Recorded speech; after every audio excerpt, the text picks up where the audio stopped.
Now you are watching New Eden Revival Online Church. கிறிஸ்துக்குள் அன்பானவர்களே, நம் ஆண்டவராகிய இயேசு கிறிஸ்து நாமத்தில் உங்கள் அனைவரும் வாழ்த்தி வரவேற்கிறேன். இன்றைக்கான தினவசனம் 1 கொரிந்தியர் 6:11 இறைவசனம். உங்களில் சிலர் இப்படிப்பட்டவர்களாய் இருக்கிறீர்கள்.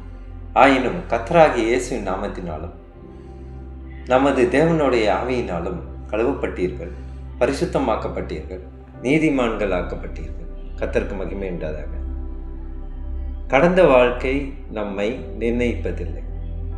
பாவத்தில் வாழ்ந்தவர்களாக இருந்தாலும் கிறிஸ்துவில் நாம் புதியவர்களாக மாற்றப்பட்டுள்ளோம்.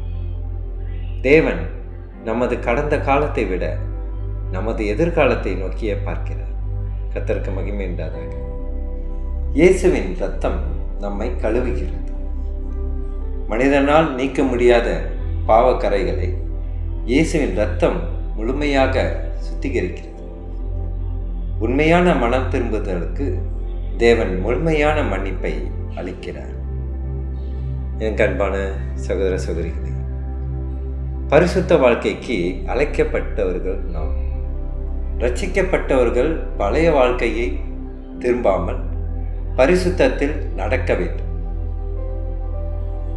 பழைய வாழ்க்கையிலே எந்த ஒரு அடிச்சுவடுகளும் இல்லாமல் இருக்க வேண்டும் என்று ஆண்டவர் எதிர்பார்க்கிறார். நமது சிந்தனை, பேச்சு, செயல்களில் கிறிஸ்துவின் சாயல் நம் வாழ்வில் வெளிப்பட வேண்டும். பரிசுத்த ஆவியானவர் நம்மை மாற்றுகிறார். நாம் நம்மளுடைய அன்றாட வாழ்விலே எதை வேண்டாலும் நாம் மாற்ற முடியாமல் நாம் சிக்கி தவிக்கலாம். ஆனால் மாற்றம் நமது முயற்சியால் மட்டுமல்ல, பரிசுத்த ஆவியின் செயலால் ஏற்படுகிறது. ஒவ்வொரு நாளும் ஆவியானவரின் வழிநடத்துதலுக்கு கீழ்ப்படிவோம். தேவனுடைய பார்வையில் நாம் நீதிமான்கள் ஆக்கப்பட்டுள்ளோம்.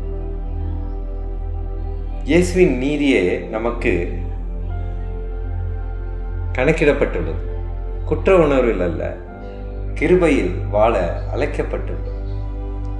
அவர்தான் நம்மளை நீதிமான்கள் ஆக்கப்பட்டிருக்கிறார். இந்த தினவசனம் மூலியமாக நாம் என்ன பாடத்தை கற்றுக்கொள்வோம்? கிறிஸ்துவுக்குள் வந்தவுடன் பழைய வாழ்க்கையை முடிவடைகிறது. தேவன் நம்மை கழுவி பரிசுத்தப்படுத்தி நீதிமான்களாக வாழ புதிய வாழ்க்கையை நமக்கு அருளுகிறார். நாம் இன்னும் முன்னேறி செல்ல வேண்டும். பரிசுத்த வாழ்விலே இன்னும் முன்னேற்றத்தை கொண்டு வர வேண்டும் என்ற ஒவ்வொரு சிந்தனையும் ஒரு அன்பு சகோதர சகோதரிகளுக்கு இருந்தால் கண்டிப்பாக ஆண்டவருடைய உதவி மூலியமாக அனைவருமே பரிசுத்த முடியும்.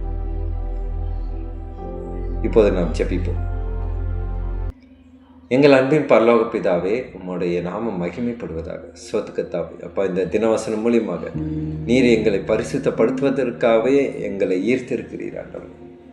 அப்போ 1 கொரிந்தியர் 6:11 சொல்லப்பட்டது போல நீர் தான் எங்களை கழுவப்பட்டீர்கள் ஆண்டவர், பரிசுத்தமாக்கி நீர் ஆண்டவர், நீதிமான்களாகவும் ஆக்கியிருக்கிறீர் ஆண்டவர்.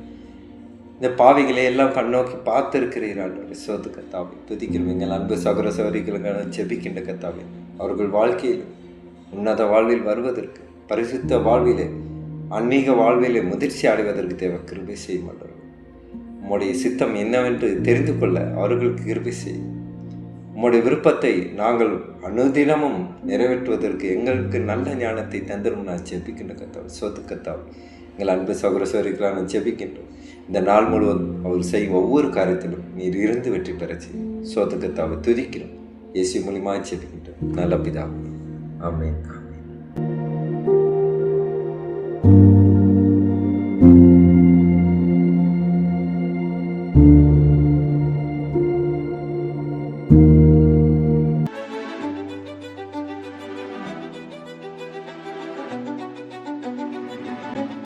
Now you are watching New Eden Revival Online Church.